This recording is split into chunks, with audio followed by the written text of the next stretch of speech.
Okay, good day.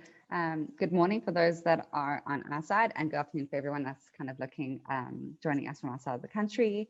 We are having our third Sign Up for Portugal webinar series today. It's really great that you're able to join us. Today's webinar series is going to be focused on investment opportunities in Portugal, where to find them, who to get in touch with, kind of just get to know the ins and outs of the investment sector in Portugal.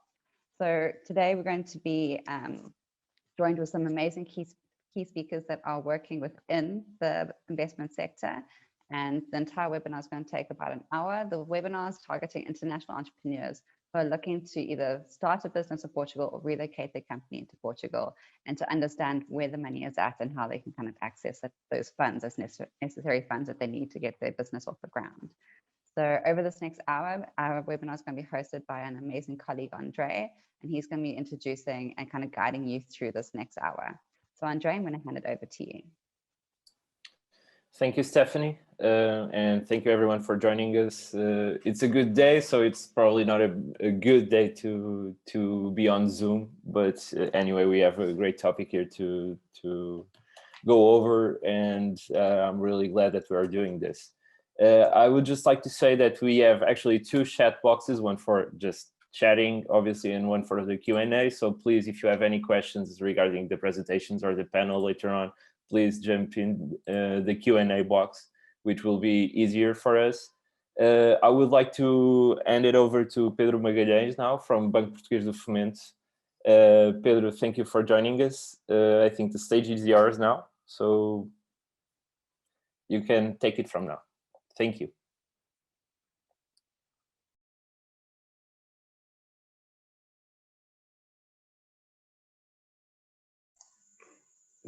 Okay, thank you very much. I think you can see my presentation now.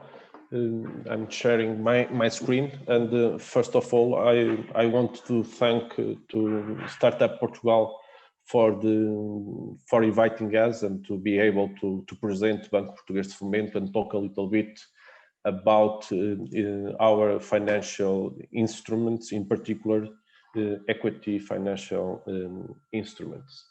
So BPF is the Portuguese promotional institution, like ICO in Spain, BPI France in France, or KfW in Germany. And like these entities, our main goal is to address market failures in access to finance by Portuguese companies, either through medium and long-term debt or equity instruments. Thus, our activity can be divided into three major areas through guarantee instruments or risk-sharing financial instruments, debt instruments or funding, and also equity instruments in particular. And I will talk today about these equity instruments, in particular those that are active and that can be used to invest in Portuguese companies. Thus, BPF acting on market failures, our mission is to support the economic and social development of Portugal through the creation and provision of innovative, competitive, and suitable solutions to the needs and challenges of the business ecosystem. In this sense, our activity is based on three main pillars. The first is growth, promoting entrepreneurship, innovation, and job creation. Then sustainability, being the Portuguese green bank, and stability, fostering economic recovery in times of crisis. Talking about the equity financial instruments, as you can see on this slide, we currently have a total of almost 1 billion euros available to invest in startups and growing companies. And in particular, we have almost 250 million available to invest in partnership with business angels and venture capital funds. Using European structural funds, we invested in more than 50 SPVs of business angels and 13 venture capital funds. so that they can invest in the creation of new companies and startups, and to provide SMEs with the means to develop their innovation, growth, and internationalization strategies. Of this amount, we have already committed a little more than 50% but we still have enough money to invest in new projects. Assessing the IFD website, that was the previous entity that was managing these instruments, but soon also on the BPF website, you can find the list of all business angels and all venture capital funds that have partnered with us under these financial instruments. Then we also have 3 other financial instruments, 200M, the Social Innovation Fund, and some partnerships with EIF, and which I will talk about in the next slides. So starting with the 200M Matching Fund, this is a fund which invests directly in startups with co-investment and risk sharing with private investors. 200M can match up to 100% of the private money, with tickets going from 500K to 5 million euros per company. So, and for example, foreign investors does not have to create a fund or a vehicle in Portugal to invest in a Portuguese company, so they can invest directly in the company in partnership with us using this 200M fund. We are a silent partner, and we grant a call option to the private co-investors, giving them the possibility to buy out 200M stake, paying a yield that can goes up to 6% per year. The fund has some preferential sectors, however, these are not exclusive. Then we have the Social Innovation Fund. That is another fund that we are managing, and that can also invest directly in Portuguese companies with co-investment and risk sharing with the private investors. The big difference between 200M and the Fundo para a Inovação Social or Social Innovation Fund is that FIS has the mission to create a positive and lasting social transformation. FIS co-investment can go up to 70% of the total investment amount, with tickets that can go from 5K to 2.5 million euros per company. Like the 200M fund, the Social Innovation Fund also grants a purchase option to the private co-investors, and the IRR can go up to 5%. In this slide, we have some companies that have been invested by 200M and the Social Innovation Fund. Some of them that are very well known in the Portuguese ecosystem. And on the right side of the slide, you have some information about the co-investors. And regarding these co-investors, in addition to many national partners with whom we have co-invested, I would like to highlight the high number of international investors, some of them that made their first investment in Portugal through these financial instruments. Then I would like also to talk a little bit about some partnerships that we have with the European Investment Fund. The European Investment Fund is the main venture capital investor in Europe. And for these partnerships, BPF is allocating a total of 125 million euros, which will at least be matched by EIF. Under these programs, we and the IF, we do not invest directly in companies, but we are investing in funds, ventures and growth funds, and in partnership with other private investors. We and the IF, we can make over up to 70% of the commitments of this in these funds, but the average is something like 50%. Some more specific and technical details about these financial instruments. Portugal Tech is a more venture partnership focusing on technology transfer projects with an allocation of 100 million euros. Then we have a second partnership that is Portugal Growth.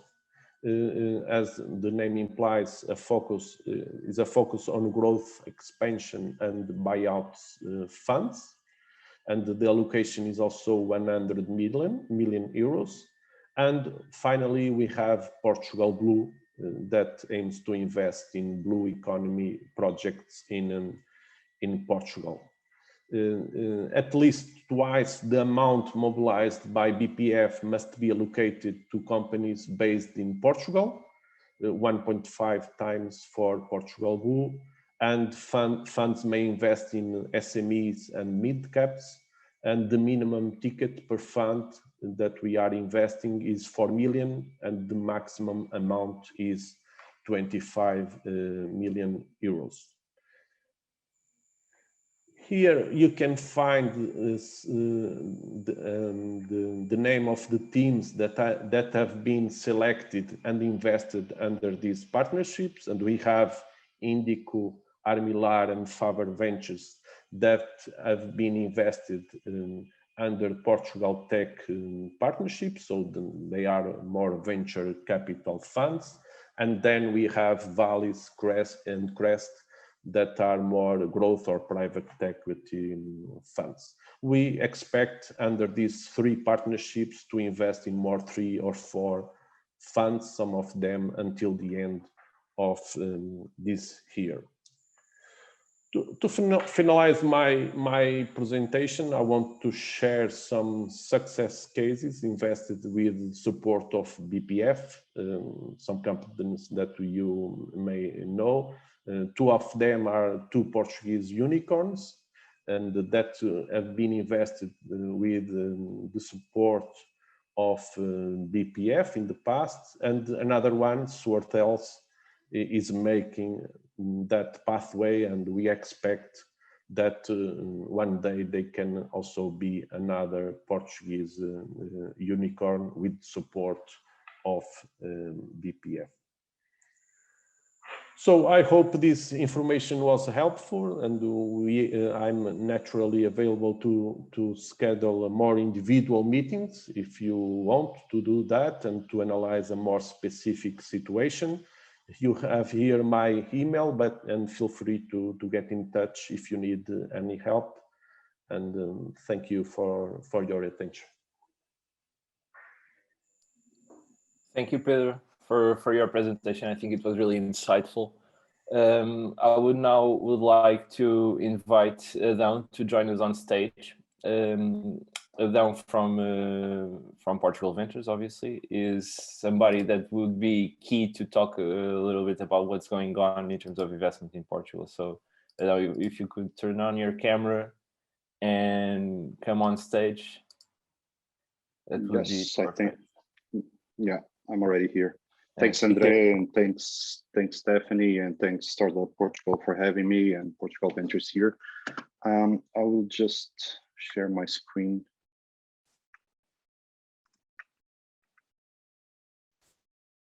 Okay, it's up and running. I believe so. Yeah, okay. So I think some introductions are due about myself. So my name is Adão Oliveira. I'm an investment manager at Portugal Ventures, one of the top venture capitalists in Portugal.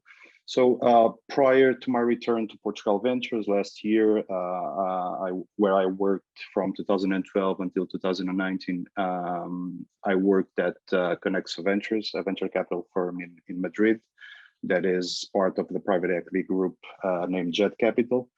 So overall, I have 10 years of experience in the venture capital world, mainly in seed, early stage, and growth. Yeah, so at the moment, I serve at the board of companies like Barkin and Codavel, and also by being an investment professional, I also make part of the European Innovation Council by the European Commission. So Portugal Ventures. So who we are. So as I said, we are a venture capital firm that invests in startups mainly, and in startups with the global ambition. So in a nutshell, we look for value, ambition, credibility, and commitment. And this is important to emphasize, since ambition and credibility, usually they don't come together. So we have a lot of founders that have ambition and they lack the credibility. And also we have founders that have the credibility, but sometimes have a low ambition. So it's very important for us that we can have both when we are looking for investment opportunities. So regarding the history of Portugal Ventures, it's a long story already with more than 30 years of history, but the most recent part of that history started in 2012. So in 2012, Portugal Ventures was born, and has resulted from the merge of three venture capital firms that were Enough Capital, ICEP Capital, and Turismo Capital. And since 2012, we made a lot of things. And ultimately what happened in last year was that Portugal Ventures is now part of PPF that Pedro was talking about. So that's the most recent history. So what we do, so we are basically focusing 4 verticals. So that is digital, life science, engineering and manufacturing, and tourism. We invest in the stages of pre-seed, seed, and Series A, and we invest in companies that are located in Portugal and that have the headquarters in Portugal. So since 2012, we roughly invest 164 million in 147 startups distributed by these verticals.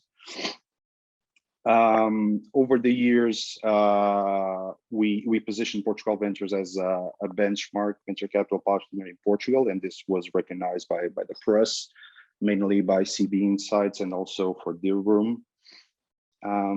So regarding the investment approach, so basically we invest from 50,000 euros up to 1.5 million. Of course, this depends on the sector and also on the stage that the company is in. We are in favor of co-investment, so with Portuguese and obviously also with international partners. And this is really obvious. It's basically a question of diluting the risk. Typically, we make tranche investments according to the achievement of strategic milestones and deliverables. We hold a minority stake in the company's share capital. This is obvious because we are investing in the initial stages of investment, so pre-seed, seed, Series A, and it will not make any sense to take a majority of the company at this stage. And usually we also have a seat on the board of directors of the company.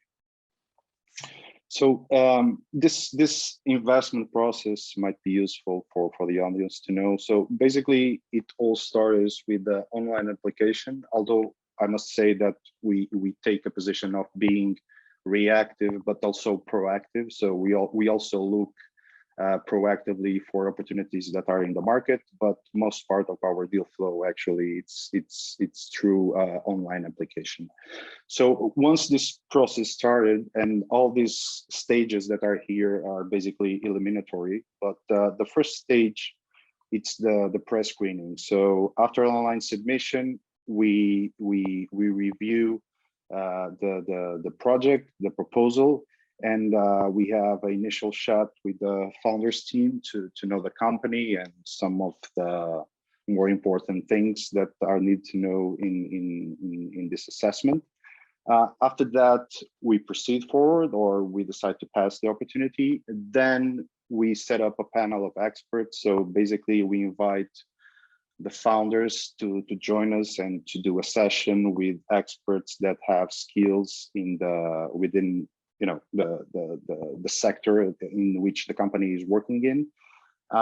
Afterwards, this is also eliminatory. Like I said, we move forward or not, and then if we move forward, we proceed to the pitch to the board of directors of Portugal Ventures. If things look good, the investment proposal is interesting, we present a term sheet to the founders team. Usually after that, there is a negotiation period. I never saw ourselves presenting a term sheet and having the founders saying immediately, we accept it. I never saw that. So usually there is a period of negotiation of the term sheet. And so if everyone agrees with the terms and conditions, we move forward for the investment agreement. So cash in the bank and put the engine start and running for achieving awesome results. So this is the investment process. Obviously, this investment process is supported by our partners. So Ignition Partner Network, that basically are the incubators, the accelerators that are the universities that are in the field and that try to help us on the assessment, also on identifying interesting opportunities. Then we also have the Ignition Capital Partners, that basically it is a network of investors, and this network is national and international, and this is relevant for syndicating investment opportunities. And we also have the Corporate Partners Network, that basically are companies that are very mature in the market and that eventually could take benefit of working with the startups that we have invested. So our portfolio. So basically, at this moment, we have 43 companies in the digital, 47 engineering manufacturing, and 20 life science, and 26 in tourism. It's obvious to see digital and engineering and manufacturing are the divisions that have more companies. These are some co-investment examples that we have. Particularly me, I was involved in this one of Parkin that we invest last year. You should go check it out if you have dogs.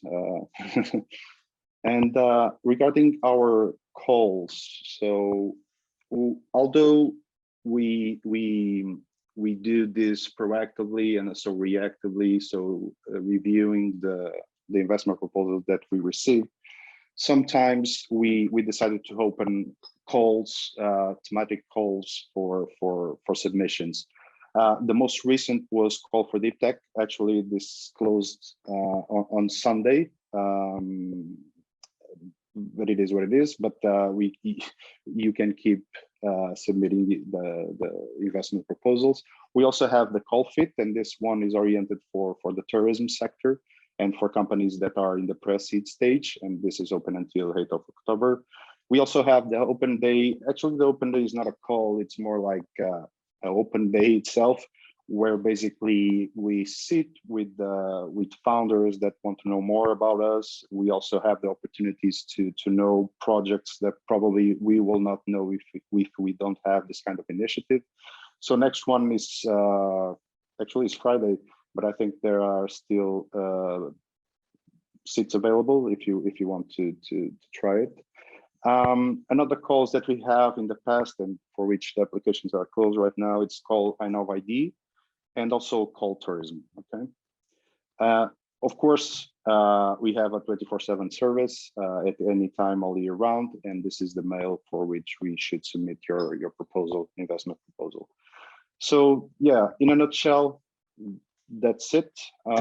You have my email. Please be totally comfortable for reaching out to me if you have any questions or would like to know more about Portugal Ventures and potential investment from us. And yeah, that's it. Thank you so much. Thank you, Adão. I think that was really clear, but just a friendly reminder that if anyone has any questions regarding Adão's presentation and Pedro's presentation, please jump into the Q&A chat box, leave your questions. We'll be eager to answer them if we can, obviously. Now I would like to call on stage Daniela Monteiro from Porto Digital, Diogo Cruz from Invest Lisboa, and Pedro Cilínio from IAPMEI. If you can open your cameras, your microphones, it would be great. Thank you for joining us. Let's see, we're still, good morning, Pedro. We're still missing Daniela. Let's see if Daniela can join us. So this debate panel is obviously about investment opportunities.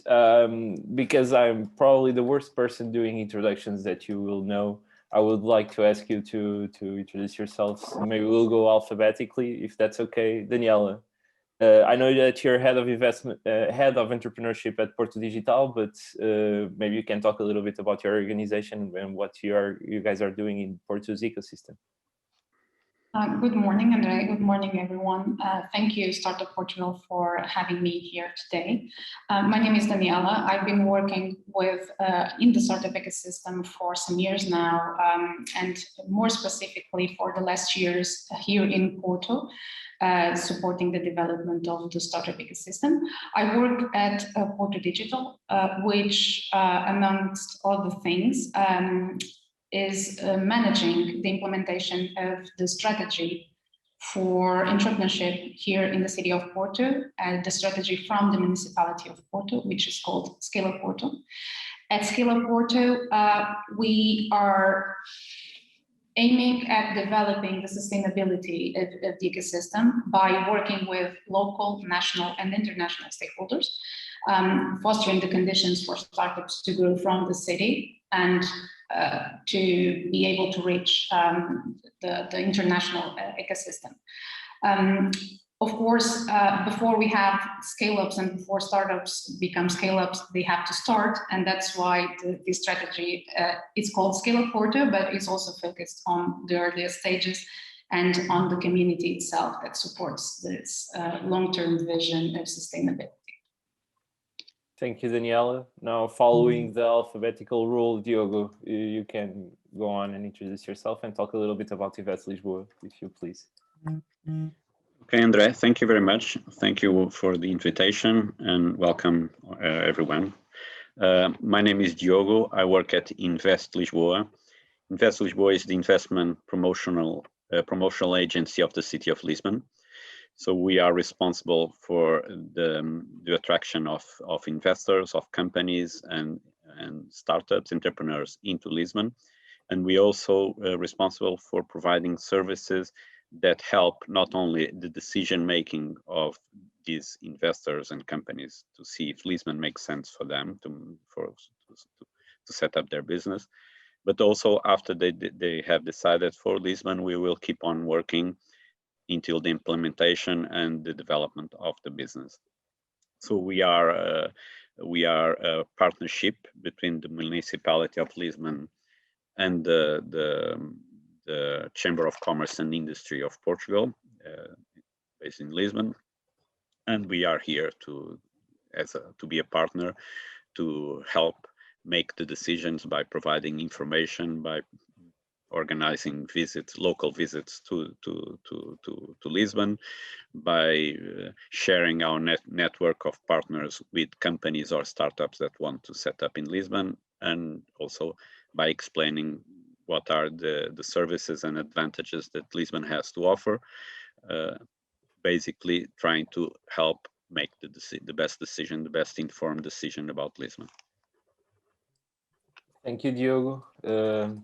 Pedro, you have the stage now. We are partners with IAPMEI, so obviously I'll just say we're big fans, which is something that we should say, obviously. Thank you. But if you can talk a little bit about what IAPMEI does, it would be perfect. Yeah, thank you. Okay, so I'm Pedro Cilínio. I'm head of investment for innovation and competitiveness in IAPMEI for about 15 years, so a very long time. I almost forget the early days. So IAPMEI is an agency from the Ministry of Economy. So we have many areas of activity. One of them is the investment promotion, where we work together with ICEP. ICEP has has a focus on large investments, so IAPMEI has a focus on small and medium-sized enterprises. And we manage mainly grant systems with the support of EU funds and other kinds of funds. For example, the Portugal 2020 programs, where we have several measures like for example, startup voucher or the incubation voucher, that were two measures of IAPMEI. And we have about investment portfolio of 7.1 billion euros of investment in about 9,000 operations. And we also manage in my team an instrument that is very interesting. It's not a grant system, but it's a tech visa. It's a certification program to allow for companies that incorporate in Portugal to recruit qualified workers outside the EU, streamlining the visas and the residence permit processes. Thank you, Pedro. Thank you. I know over the last webinars we've been focusing a little bit on Lisbon's ecosystem, but since this is Startup Portugal this time around, I would like to start with Porto and have a little bit of a feel of what's going on in Porto's ecosystem. So Daniela, I will start with you if that's okay. I know that Porto, obviously I'm based in Porto, so I'm a big fan. So I know that Porto is pretty singular and a standout in terms of development in the Portuguese ecosystem. But just out of curiosity, what have been the most standout verticals or areas in Porto based on your experience working with Porto Digital? The ecosystem in Porto is pretty much connected to knowledge that's been developed by academia, specifically the University of Porto, but also the R&D centers, and also has a deep connection to the industry around in the region. But that said, most of our startups, more than 80% of our startups, work on B2B business models. So this is our strength for sure. And then we can tell that a lot of them are also developing software as a service products. So these are the big numbers. Then many of the startups work. We have some verticals that are stronger, even though there's a lot of diversity in the ecosystem, but the vectors that have been growing are on health, also a lot of marketing, and some services for industry. Thank you, Daniela. And what about the VC scenario in Porto? I know there are some business angels based in Porto, some VC funds as well. Do you think they are aligned with Porto trends at the moment? Are they investing in Porto? What's the scenario like? Even though we are speaking about Porto, we cannot close Porto as an ecosystem itself. So Portugal is so small that we cannot look at Porto and at the VCs operating here and the ecosystem as an isolated factor.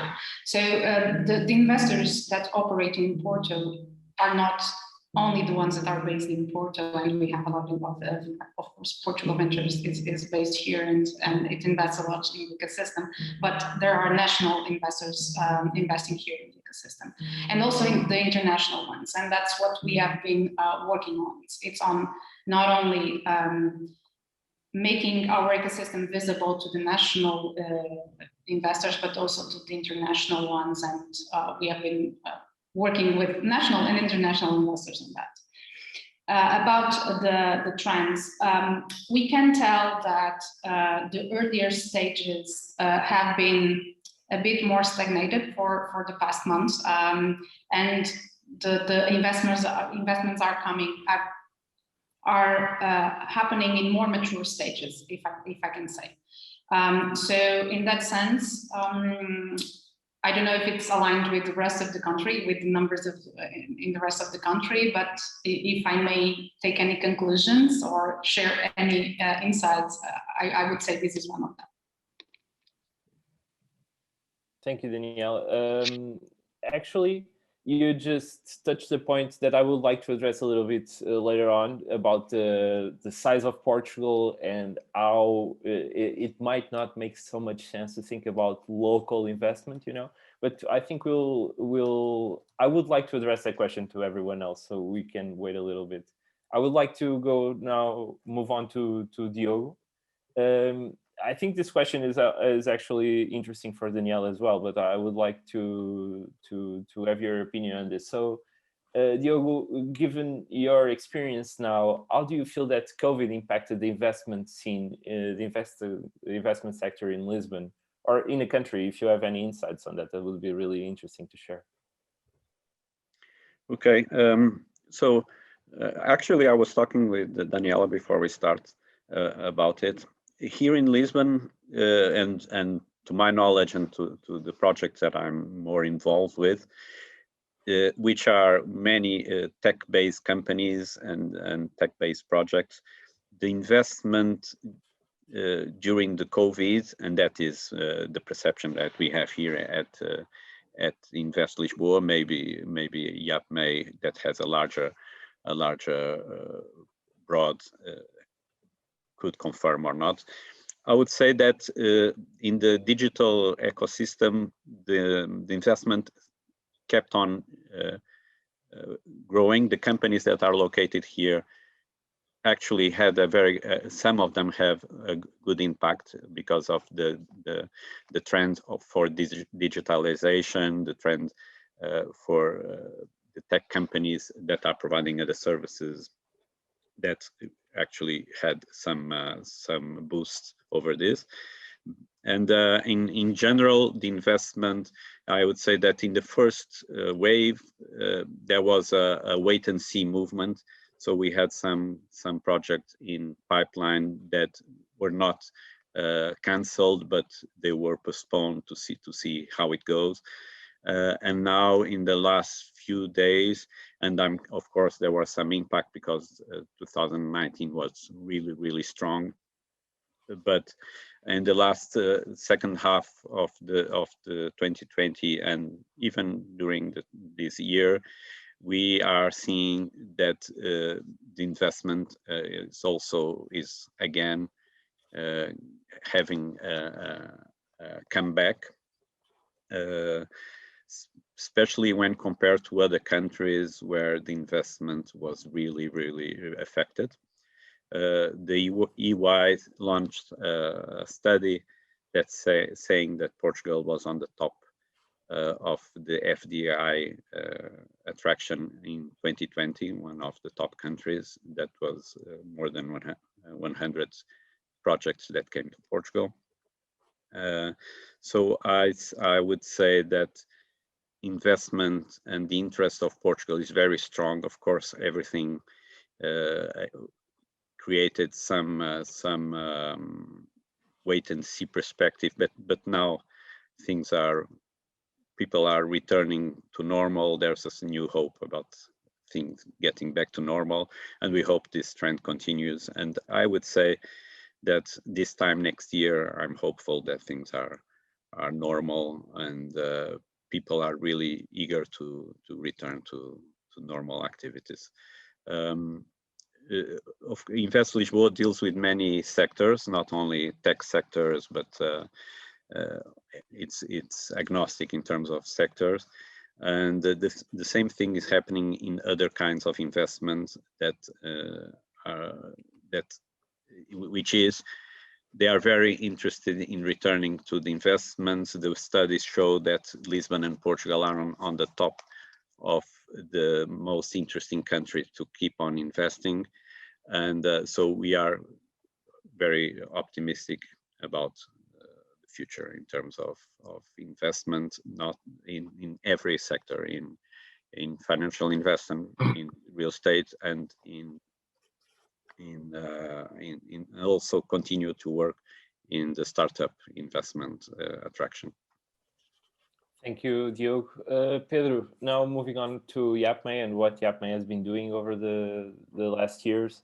Some of your programs have been key to the development of the startup ecosystem, but as somebody in charge of investment, have you been noticing any trends in Portugal? I'm asking this as a little bit as a follow-up of what Diogo just shared with us, because given our experience at Startup Portugal, I noticed that startups obviously have higher digitalization skills or are more digitalized businesses and have excelled during COVID times, which could not be, which is not surprising, but it's great news, and it means that they are doing something right. Is this something that you can confirm? Do you agree? What's your take on this? Yes, so of course, startups have one thing that established companies normally don't have, is this higher capacity of adaptation to uncertainty. So of course, this was something that gave that was used for many startups to use the opportunities that also came with COVID. So of course, many things have changed because of that. Before COVID, for example, of course, that most of startups were technologically based and had lots of value chains and activities in terms of activity. But of course, some sectors were beneficiated with this state, and others are still struggling very hard with it. For example, everyone that was related to health, of course, had a huge boost and opportunities during these times. Everyone related to tourism probably had some problems. Of course, we always have niches, like some kind of services that made the connection for companies to be able to supply goods and services supported with digital platforms. But these are the tech companies also had huge opportunities. And of course, this means that we are still in a very in uncertainty environment. So things can change from one day to another. We have this, for example, the example of tourism. About 3-4 weeks, everyone was happy because we were one of the destination elected places for UK, and then some days after, things turned around completely.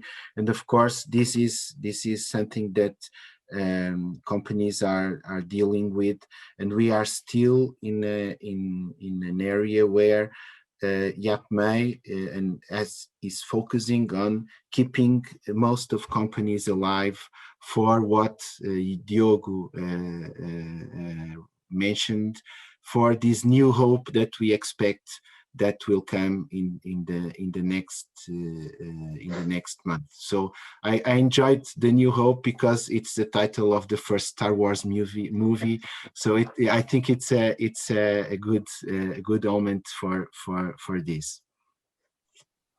Thank you, Pedro. Now I would like to open the discussion for everyone, and I would like to start with the question raised by Daniela, actually, about does it make much sense to think about a regional VC kind of thing when we're talking about investment? And actually, and despite we at Portugal having amazing funds such as Milar, Faber, Indico, and obviously Portugal Ventures, we at Startup Portugal are advocating for a more continental kind of approach. And I think that our startups have been showcasing exactly that. When we think about startups such as Barkin, such as Sordelf, we're talking about the startups that are based in Portugal that have been able to access money coming from other funds from abroad.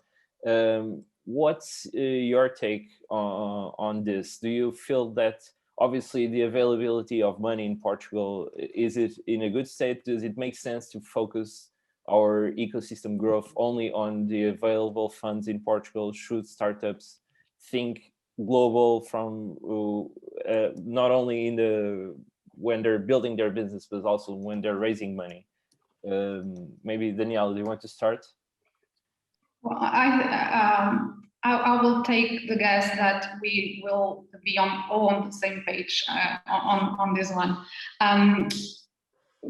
We all know that startups look for money, but also look for expertise and for network and for potential customers, and investors can help them bring it all. So if they usually start international, it makes sense for them to look for investors that also have this way of working, this mindset. So this regional approach, of course, it's easier for an investor to invest if the investor is close to the investee. It's easier to follow up and to work with them, but we can for first rounds mainly, but then follow-ups and bigger rounds, it makes sense to go for a more international point of view and for a bigger ambition.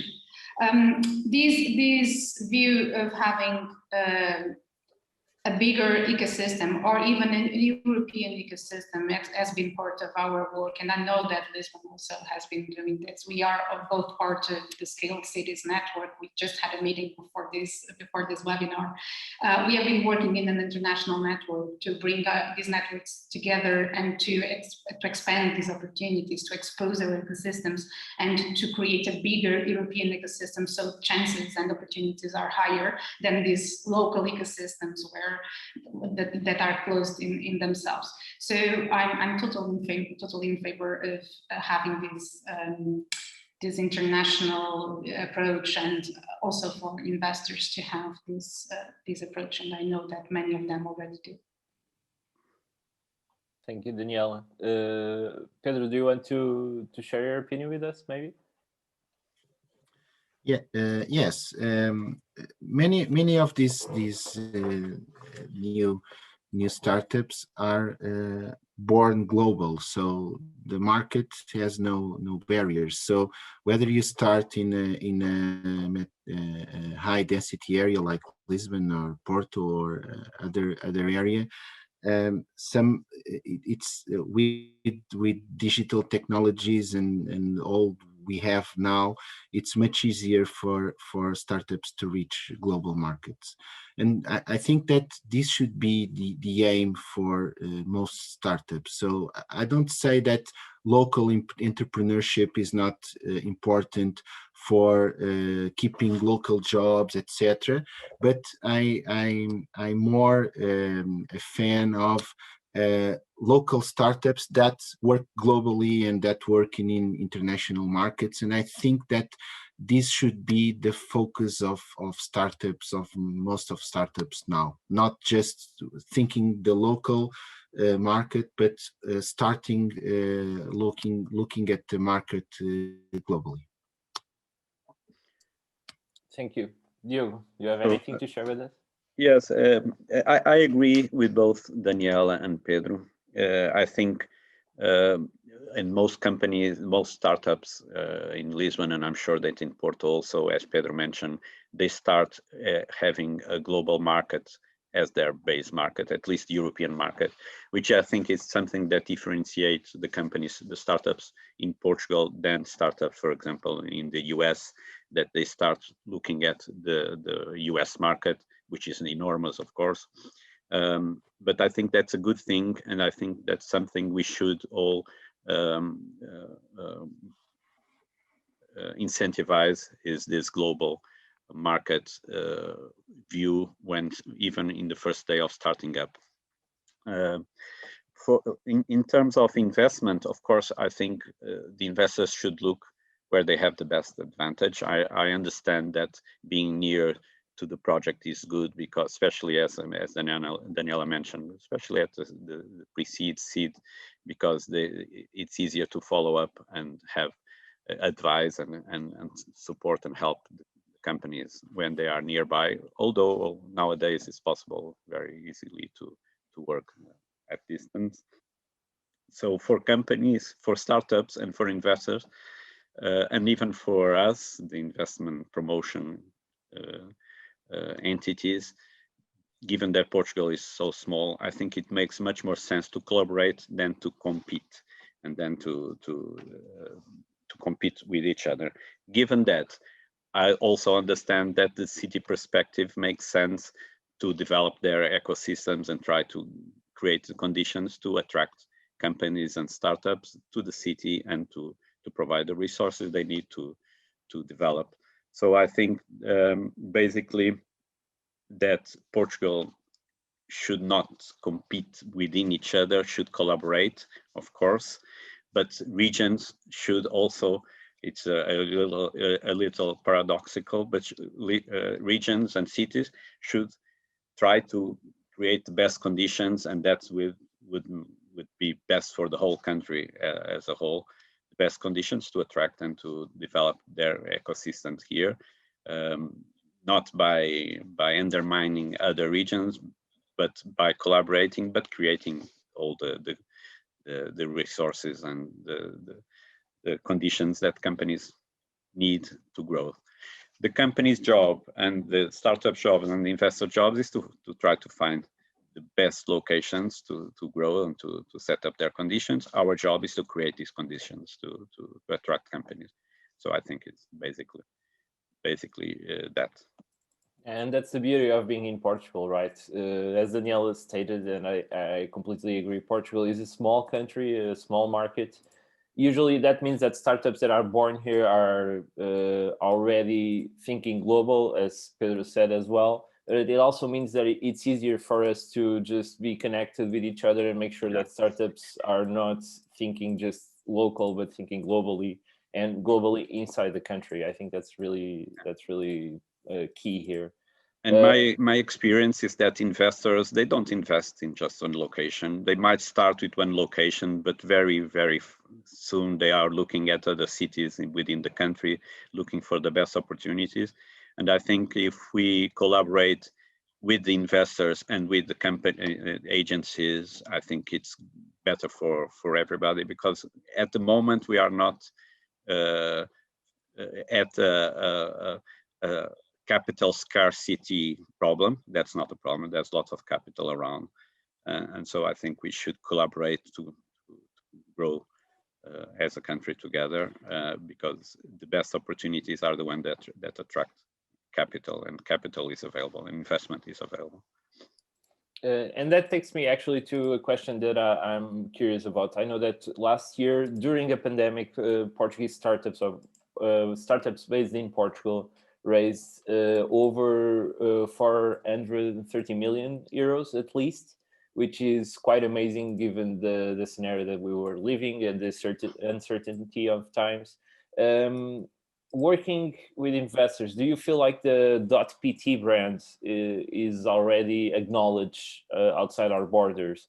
Are investors more keen to bet on Portuguese-based startups? Maybe Pedro, do you want to start this time? Yes, I think yes, that Portugal has changed its image a lot during the later years, and that hasn't changed during the COVID time. What we see, and of course we have also lots of meetings with foreign investors that want to set up their businesses in Portugal, is that they look at Portugal as with lots of curiosity and see Portugal as a big opportunity as a good way to enter, for example, other markets like Europe or like Africa. So I think that the image that people many years ago had about Portugal has changed dramatically, and that is something that has a lot to do also with what startups and entrepreneurship made in the last years, because that also changed the image of Portugal for the best. So we have like a retrofitting thing where with startups and entrepreneurship, we helped changing dramatically the image of the country. And of course, this is attracting new opportunities and other investors. Thank you, Pedro. Now, Daniela, I would like to hear your take. I mean, it's almost like I know your answer, because given the bank that Porto-based startups, I'm thinking about Tonicap, Sword Health, Barkin have been doing outside of Portugal. I think it's pretty self-explanatory, but I would like to hear your opinion on this. Do you feel like the .pt brand is making a boom outside of the country? We investors will follow good investment opportunities, and I believe that the Portuguese brand is not a setback for them to look for good investment opportunities. But we have all been working as a country to position us and to create this reputation where Portugal is not a strange factor when they see where is this technology coming from. So we have been trying to work on this reputation, so when they see Portugal, they recognize quality and potential. So I see that has been happening. But that said, I also had an interesting conversation with an investor from the UK a few years ago, where he said that they wouldn't spend so much time in Portugal because the amount of deal flow wouldn't be so big as if they went to Scandinavia and they would meet, I don't know, 30 startups in 2 days. And if they come to Portugal, they would not find that much deal flow. So this brings us back to these collaboration things. So if we work together, it's easier for us to increase and to expose more deal flow and to have to strengthen this positioning internationally. So, I believe that our brand has been increasing reputation and has been supporting this development for startups, and that's part of our role with cities, is to help this reputation building, but also we still lack this collaboration to improve this positioning. Thank you, Daniela. Diogo, do you want to share your take on this? No, I agree with Daniela and Pedro. I think the Portugal brand, and I've been working at Invest Lisboa for 10 years more now. There was a big change in this time for the attraction of Portugal as a tech destination, and the .pt, as you mentioned, as you refer to a brand. I think it's increasing value as an added advantage. I don't think we are there yet. I think we have a lot to grow and a lot to work with. I think Portuguese startups here have lots of opportunities, investment opportunities in pre-seed, seed, Series A investment, but still, if you want to go further to a Series B or Series C, you have to look abroad. That's not a bad thing in itself, but as a city, if we can manage to grow the interests of investors even further to the B and C series, and have them also browsing and even setting up here operations, I think it's a goal and a vision that we should aim for. But to answer your question directly, I think it's an increasing advantage to have the .pt. People and investors are increasingly aware of companies that are coming from here, of technology, and that is emerging here from Portugal. I completely agree with Daniela that we have a volume issue. That's a thing that we have in Portugal forever, because we are a small country. But that's why we have to focus on quality, on niche instead of volume. But I'm very, as I already mentioned, I'm very optimistic. I think things are much better. Portugal has already 3 or 4 unicorns. I think that's also part of the story, of growing up stories of. And these unicorns, usually these companies that are successful, not only is good for the storytelling, but they also reinvest in local companies, so that helps grow the ecosystem. So I think we are going through. We are a young ecosystem, so it's naturally that I see that it's natural that we are in growing the interest of investors, and the investment tickets and investment number of investments here in Portugal is growing a lot, and I think it can grow much more if we, as Daniela mentioned, are able to continue to nurture this brand and this idea, this awareness that Portugal is a place where good technology and good people, good companies are being created. Thank you, Diogo. So we're just running out of time. I would like to make the last call for questions, and would like to present 2 questions to our panel, 2 really quick ones that we need to go over. So how can your organizations help entrepreneurs raise money? Like really quickly, how are you helping entrepreneurs that are moving to Portugal, that are starting now in Portugal, raise some money? Diogo, you were the last to speak. Do you want to go? So I can start. We are not investors ourselves. So what we do is we try to share our knowledge and our network of contacts in Lisbon, in this case, to advise them to connect and make introductions to the right people. So we are a place to contact, but we are not the final contact. Daniela, do you want to go now? Yeah, that's we also don't invest, but we are glad to facilitate these connections, and that's what we have been promoting, not only with investors themselves, but to the networks where they are inserted. And also, we have been working a lot on production of materials that they can use to understand the ecosystem and the potential destination. So and contacting them, so and showcasing what we have, and also making our ecosystem more visible through digital platforms, through materials and communication.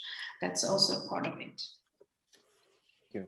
Pedro, I think that this question is a little bit more complicated on IAPMEI's side, but still wanted to not just, of course, IAPMEI, as you said earlier, we normally work trying to stimulate and develop the network. Okay, so Startup Portugal, of course, is a natural partner. We have the national network of incubators, and of course, as we see it, we see it in 2 ways. First, we will keep on developing the ecosystem, and we have new programs for that in the resilience and recovery facility.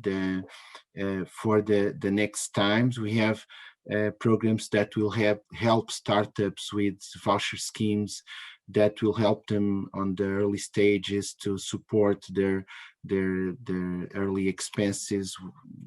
Normally the time where they are more fragile and are trying to gather investors, and of course also vouchers for the accelerators, incubators to gather more competencies, more capacities to help startups on their development. Of course, we will also work on another area that is a new area for us, is the streamlining the recruitment of international skills and people.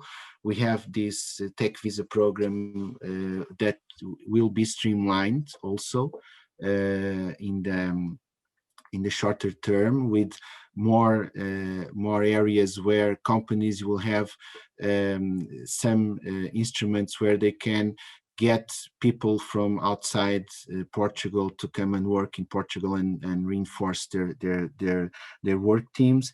And we also have the startup visa, where we are trying to also with the visas and residence permits, streamlining with the border and control authorities and the entities that are working on this area, to streamline the process that helps people come to set up their business in Portugal. And sometimes these barriers, administrative barriers, are also important to facilitate the process, and so that startups and international entrepreneurs can look at Portugal as a easy place where they can start their business and develop their business internationally. Thank you. I think we have just run out of time. I mean, I would like to keep up picking your brains for a little bit longer, but we are already 5 minutes over the hour that we set. So I would like to thank you all for joining us in this webinar. I think it was an amazing opportunity for everyone. So Pedro Magalhães from Banco, Português, Fomento, Adão Oliveira from Portugal Ventures, Diogo Cruz from Invest Lisboa, Daniela Monteiro from Porto Digital, and Pedro Cilínio from IAPMEI. Thank you all for your contributions. This webinar will be shared later on social media, so we'll be happy to connect everyone. If anyone has any questions, please reach out to us. We'll be really happy to connect you with any of our speakers. And once again, thank you all for making time to participate and to share your takes with us. It was an amazing time that we had here. Thank you. Thank you. Thank you. Thank you for having us. Thank you. Bye. Bye. Cheers. Bye. Bye-bye.